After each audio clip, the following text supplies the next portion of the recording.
So let's go ahead and jump right into it because this is a big one. And your new NXT champion, Oba Femi, will face off against the American Nightmare, the undisputed WWE champion, Cody Rhodes.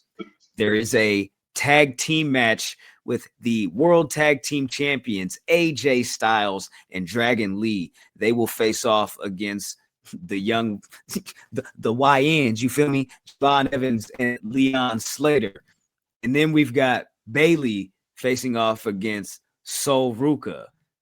And of course, the match that everybody has been waiting to see, the moment that we've all been waiting for and also dreading, but also really excited for, because John Cena's final match will be against Gunther, the Ring General, this upcoming Saturday. I have a question for you guys, and we'll break it down. We'll get into the conversation here. Outside of John Cena, which of these matches are you anticipating the most and why? Gresh, let's throw it to you first. AJ Styles and Dragon Lee versus the YN Bruvs are definitely the ones I'm looking forward to because I know that match will go crazy. On second, Oba and Cody. Those are the two matches for me. Yeah, that Oba and Cody. Like, I'm sorry, Oba, like, got to put Cody in the dirt. Like, I feel like that would be the best use of this match in setting him up. And, like, there's no shame in, like, Oba losing, but there's also no shame in Cody losing either and kind of, like, doing the work of, like, helping to push Oba. You got him on a national, like, show like this where he's going to be viewed the most that he's ever been viewed before. And you could showcase him and say, like, okay, this dude really dangerous. And that's why I really like them going with this kind of style because first of all like they call it all niggas like for these matches, like Soul Ruca, the YN bros and the Obas, like yo, it's melanin everywhere. But yeah, like Oba, I feel like he has to have at least like if he doesn't win, Cody has to win by like the skin of his teeth, and it has to be a very dominant showing from Oba. I agree with that. That's definitely something that I'm looking forward to, how they play that out and how exactly that match goes. If there's like some Drew McIntyre involvement that maybe cost Cody the match, or because he's still suspended, but you know what I'm saying, anybody could still get in the building, you know what I'm saying, he might got a ticket, you know what I'm saying, and a MAGA hat, you know what I'm talking about. But for me, I am looking forward to Bayley versus Sol Ruca.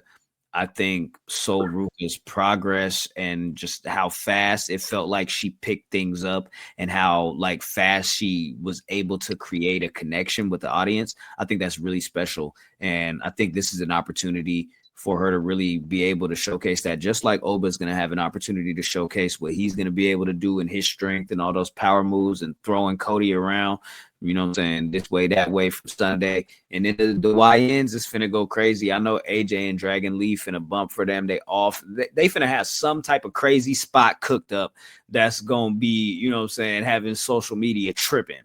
But I think Sol Ruca and Bayley are going to have a really, really good match. And with what Bayley has been doing with women's wrestling and training with all like these up and coming prospects and giving people, so many opportunities, I think this is an opportunity for her to continue to showcase why she is, who she is, why the company looks at her like the new Natty in a sense. And, maybe hopefully they do something more or better with her, what I'm saying, in the near future. But for now, I think Bayley in this role is really dope, and I'm really excited to see it.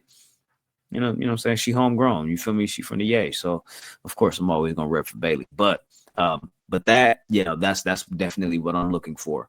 So when it comes to that show, I think that's gonna be a really dope one. But we've got what everybody is, really anticipating is this Gunther and John Cena match. They're from the start of it, it felt like, okay, Gunther is pretty much a lock as John Cena's final opponent. and we kind of went through the ebbs and flows of the tournament and, you know, trying to fantasy book our way out of it. But no, what is, and this is where we are. Some mixed reaction, it feels like, in the last couple of days for Gunther versus John Cena. I know Cena's dad feels like it could be somebody else. A lot of people are saying maybe he doesn't need it. Ben, what are you thinking about this?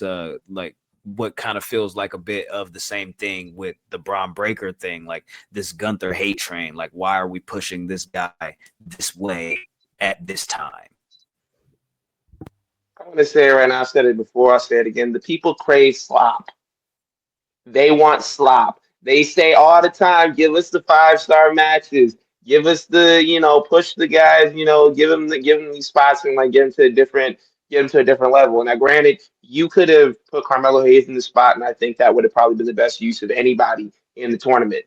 But if you're gonna give it to Gunther, I'm not mad at that either. I've seen people saying like, oh, well, he beat Goldberg. Why does he get to beat Cena too? Why not?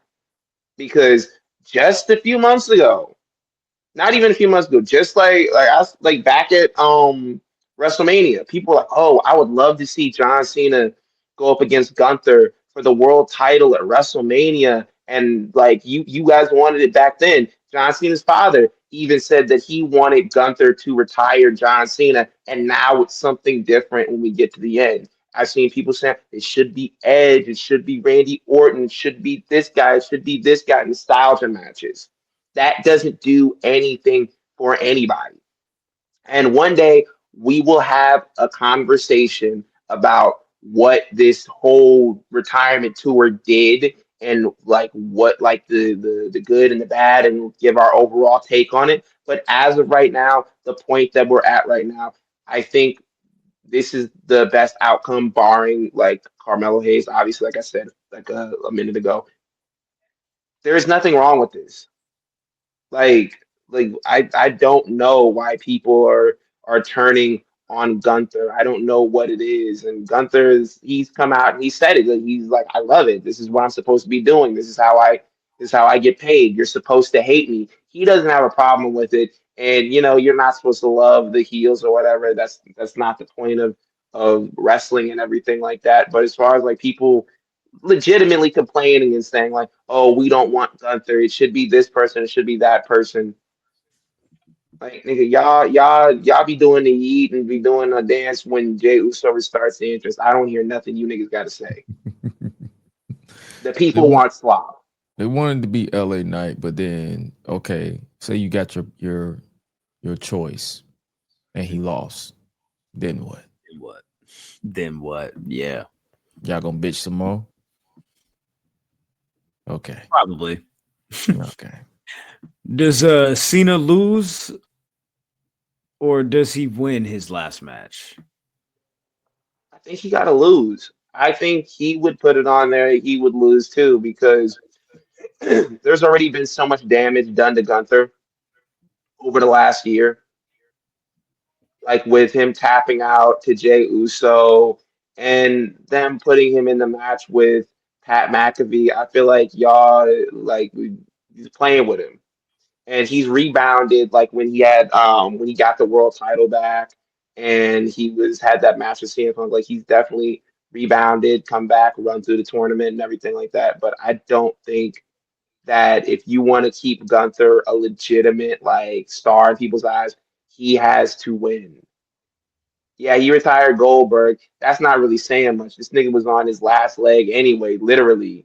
That's not really saying a whole lot. You retiring the GOAT, I feel like that washes away some of the damage that was put on there. And I think like John Cena would be willing to do the honors for Gunther. And I see people say, what would it do for Gunther? What would it do for Gunther? It would kind of like dig him out of the hole that he's in people's eyes. What would it do for Gunther if he loses? Because John Cena's going away. He's not gonna get that win back if he loses. Facts. And that, I think, is the important piece of it. Gunther is going to clock in the next day. Cena has already said, I've signed a new deal with the WWE. As of December 14th, I am an ambassador, no longer an in-ring performer. that all switches, that all changes. You know what I'm saying? I had to listen to an hour and a half, damn near 2 hours worth of John Cena content to pull that much from it. Thank you very much, sir. I appreciate you. I have yet to listen to any of it because I already know he's gonna sound like a robot. Please, you don't.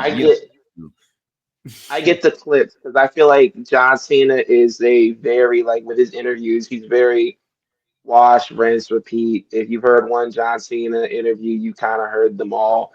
Like, there's sometimes where you can where he gets tripped up and he says some funny shit or he says something interesting, but for the most part, they're kind of like similar. Unless that nigga talking about Peacemaker, then they're completely different. But as far as like his wrestling like interviews and stuff like that, they're very kind of like one dimensional, one tone. But yeah, he's definitely been trained for the PG era, and it just never went away.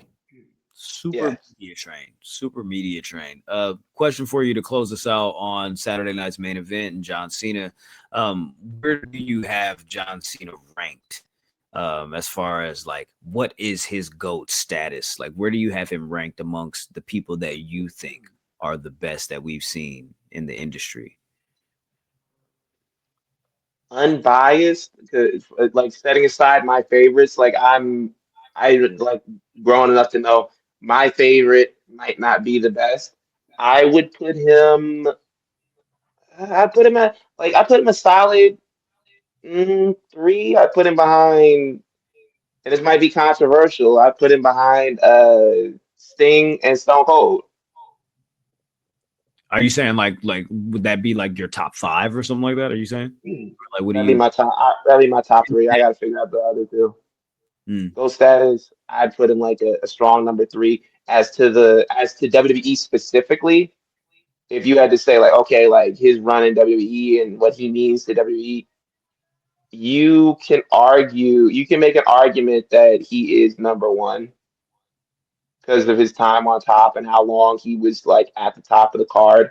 As far as like Stone Cold, like I love Stone Cold and what he did in the numbers that he did and everything like that. Stone Cold's run at the top was not as long as Hulk Hogan or John Cena. So really, when it comes to like the top 2, as much as I don't like want to give this nigga Hulk Hogan nothing, it's really like as far from the WWE standpoint, it's a battle between Hulk Hogan and John Cena as far as like who's getting that top spot and who is really like the man when it comes to that. Because you can say like, oh, you can make an argument for really both. And historically speaking, money wise, ratings wise, you wouldn't be wrong for picking either one. So I feel like if you like asking me like as far from like wrestling as a whole, I have him number 3.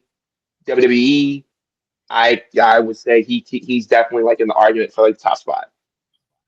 Got you. Gresh, I'm not necessarily asking for your top 5 per se, but as far as like do you see him as one of the GOATs? Do you see him as maybe just a legend? Do you see him as just I misunderstood. No, you're good. You're good. No, you're good. You're good. No, if I see him, honestly, I see him as a legend. I don't see him as the GOAT. I don't see him as the greatest of all time. That's corporate propaganda to me, but it's not. That's something that'll make me upset because I understand that he practically raised a generation. I kind of came up on the tail end of The Rock and Austin and like Eddie Guerrero and all these people who like I kind of missed Eddie Guerrero's prime because I was kind of tapped out of wrestling in general. I didn't really tap back in until after Eddie died. So it's like, but then looking in retrospect, I've considered him and Stone Cold and The Rock as some of the greatest entertainer wrestlers of all time. And then as John Cena evolved, because I was watching this man in real time from 2005, 2006, all the way until recent, and I'm like, yeah, there were times where I'm like, yo, this nigga's kind of ass. Like, let's get him off my TV. But that was just me being just like, yo, I feel like this person should have got pushed. And that was me being a kid. But as I got older, I pretty much understood the business. I'm like, yo, I understand why he's where he's at.